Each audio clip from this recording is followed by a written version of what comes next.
Well, from the university perspective, we did very well. We had a major flood here in the basement of Mayborn. We had flooding in most buildings that have some sort of basement or below ground level. The integrity of it is gone now.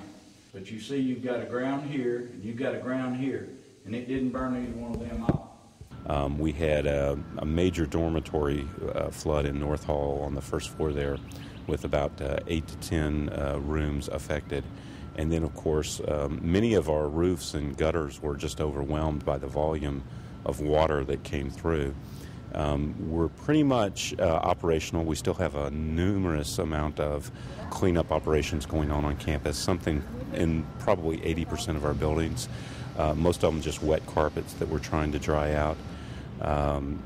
But once again, Mayborn is the biggest issue that we have.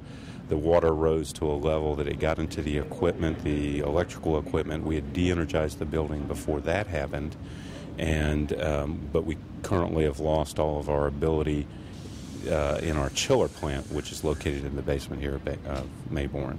It was very traumatic. I've never heard of us in my 20 years here of canceling finals.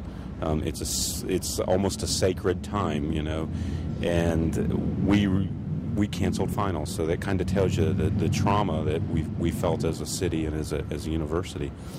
But I think from a facilities perspective, we actually have done very well. We are not having any of the major issues that with loss of building, with the exception of the one behind me, that a lot of the other businesses have had. Our suppliers have been wonderful in serving us, very resourceful. Our employees have just incredibly risen to the occasion.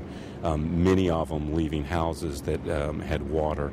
I've had a report of over 100 people, 100 families being homeless from this situation in the medical center. The reports that we're seeing from the university are similar numbers. I know that several of our supervisors within plant operations and several of our employees, all we heard was they were being evacuated. We haven't heard from them since. We're trying to, reach out and touch those folks and get assessments. It's sort of a dark day in Nashville's history from the standpoint of damage and stress, but from the standpoint of what Nashville is all about, it's a great day. I mean, I think Nashville's showing its true spirit, and Vanderbilt's a big part of that.